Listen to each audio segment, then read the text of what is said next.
Hello, my name's Jade. Hello, I'm Harriet. We are part of the respiratory education team here at Great Ormond Street Hospital. We're here to talk to you about non-invasive ventilation. In this video, this will be known as NIV. In particular, we're going to be showing you some of the common types of NIV masks that we use, how to fit these masks, and how to troubleshoot any leaks.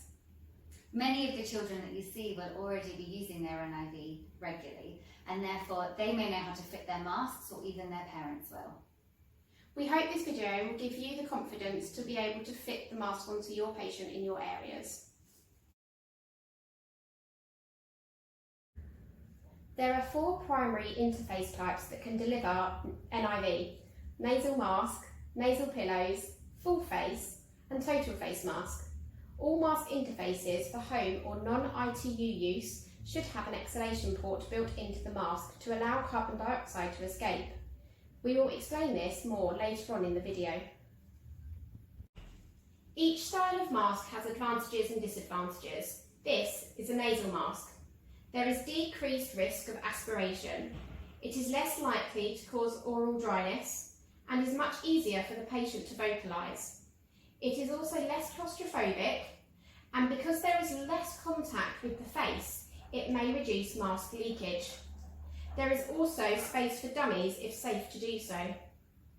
The disadvantages of a nasal mask is that large leaks can occur if the individual is a mouth breather.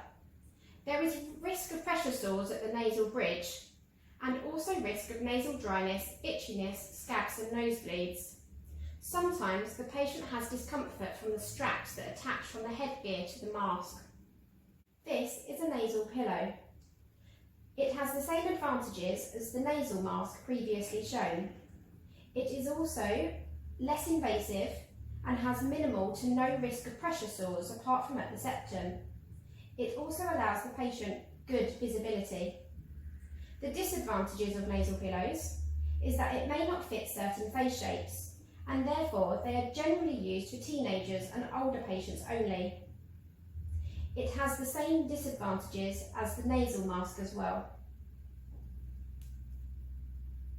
This is a full face mask. The advantages of a full face mask is that it prevents pressure escaping through the mouth that can be present when using a nasal mask.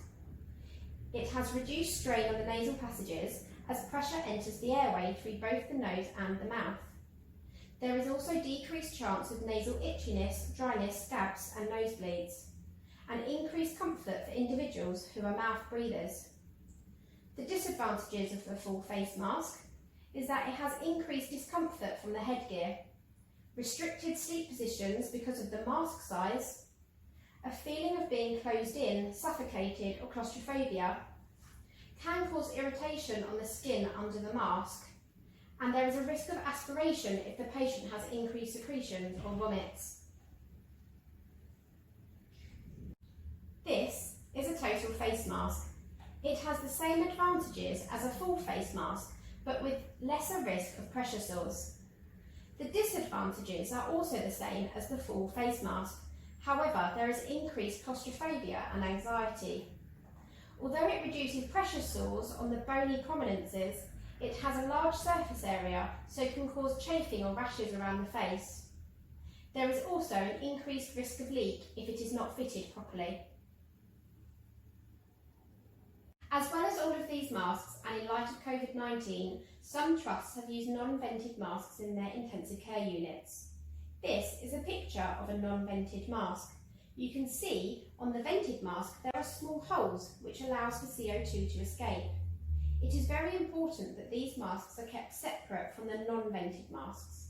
If these masks are used on the portable ventilators with non-vented circuits, it could cause a serious incident or even death. In the next section of this video, we will talk to you about how to correctly fit the mask and the headgear. It is advisable to fit the mask before turning the ventilator pressure on. This will reduce patient discomfort and anxiety.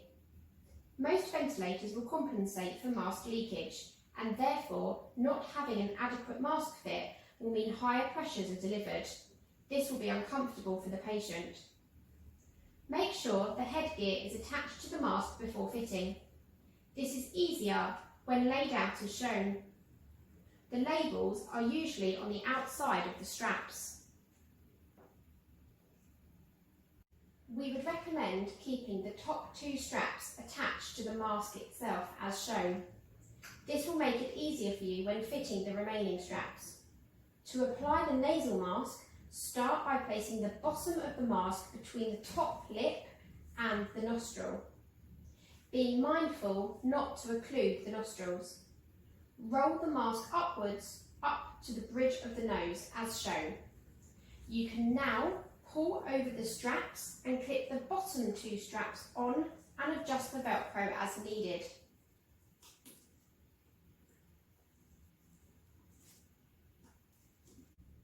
To fit the nasal pillow mask, place the nasal pillows into the entrance of the nostrils. Bring the straps up and over the patient's head as shown. Adjust the straps as needed.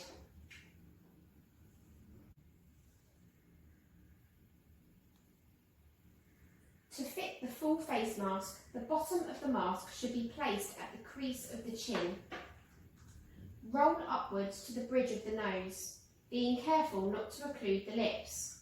Bring the straps up and over the patient's head and clip onto the front.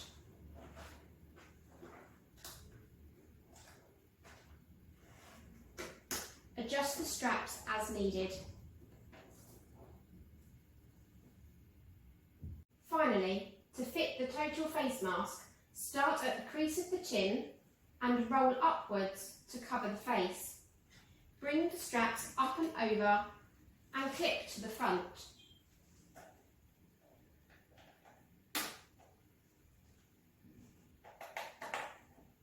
Adjust the straps as shown.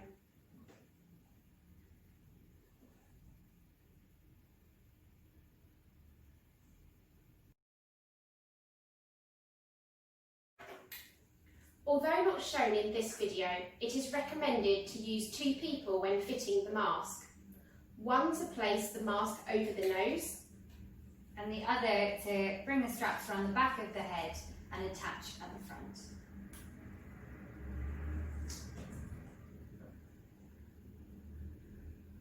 Once your mask is fitted to your patient's face, you can now turn on the ventilator pressures. It is important to check for carbon dioxide clearance by waving your hand in front of the mask exhalation port as shown. You should feel the ventilator pressure against your hand. You can check for mask leaks. This is important to ensure your patient is comfortable and is receiving the necessary ventilation pressures. The best way to do this is to stand in front of your patient for your assessment. To check for mask leak, place your fingers around the edge of the mask as shown. You should feel no air escaping from the sides of the mask. You may hear a leak, and this should also prompt you to adjust the mask fit.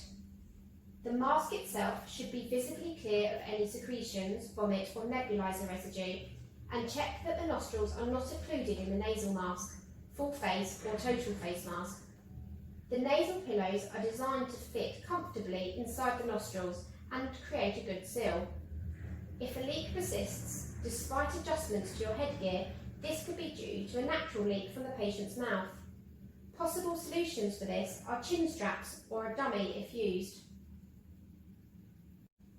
There is a risk of pressure sores developing when using any of these face masks.